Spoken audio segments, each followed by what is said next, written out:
Libra 3, the dawn of a new day. Everything changed.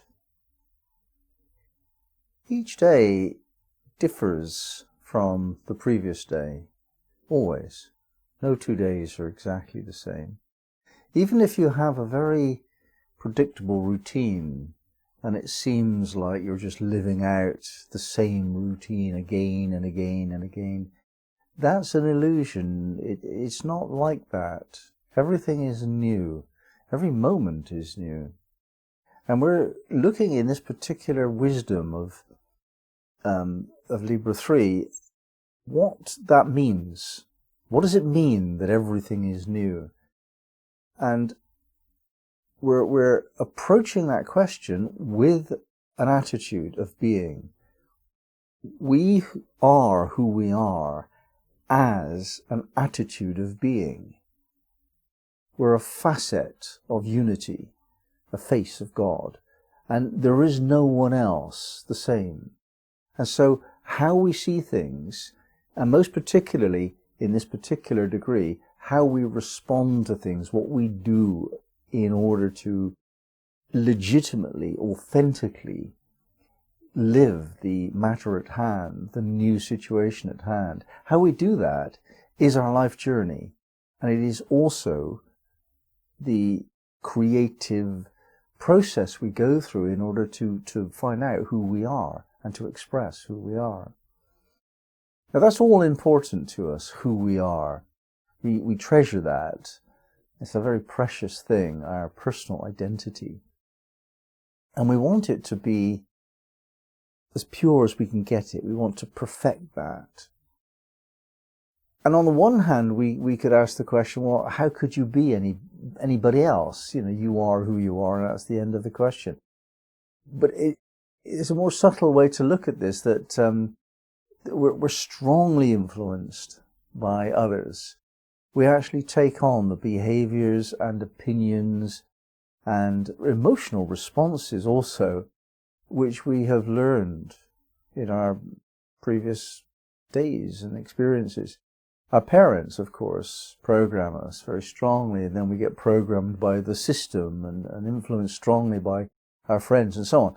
And these influences have the possibility of being triggers to awaken the authenticity of who we are.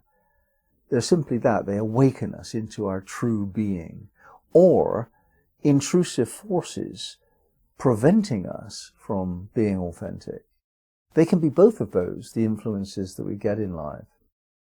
And if we're squeezed into a pattern, a mold that makes civilization, our society, safe and controllable, if we're squeezed into that pattern, then we're not being self-expressive, we're not being true to who we are.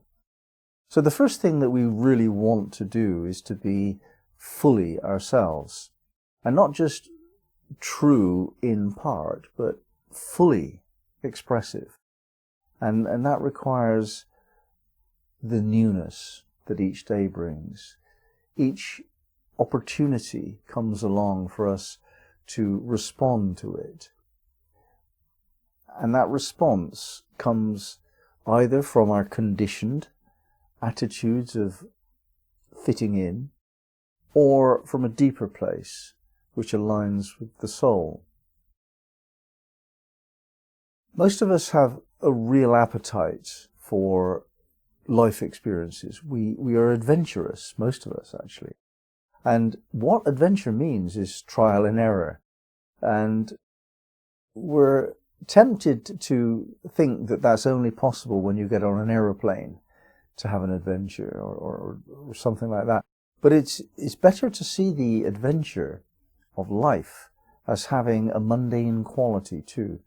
To see it in our homes, in our daily rhythm, in our workplace, to see the possibility there of adventure, of newness, of trial and error, and self-perfecting through that process.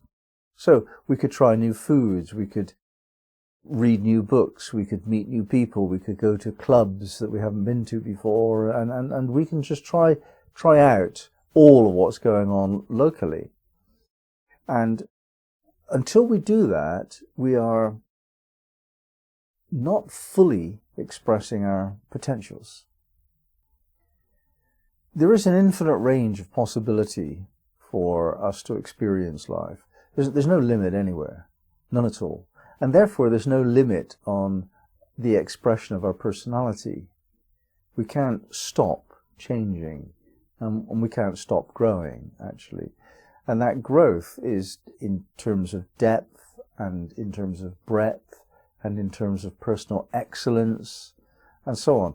And it just doesn't end. That's what life is eternally all about.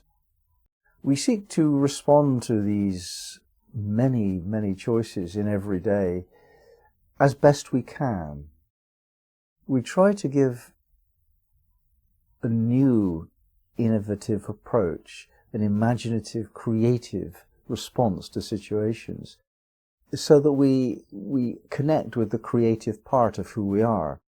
And we have to remember that the essence nature, the absolute central spiritual essence of who we are, is the closest we'll ever get to knowing what the Creator is and what the Creator is like.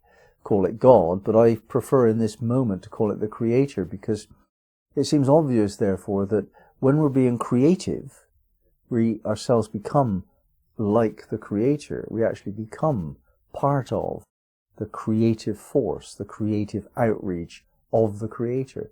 So when we're being creative, we're mostly in tune with God, as long as it's real creativity coming from an authentic place.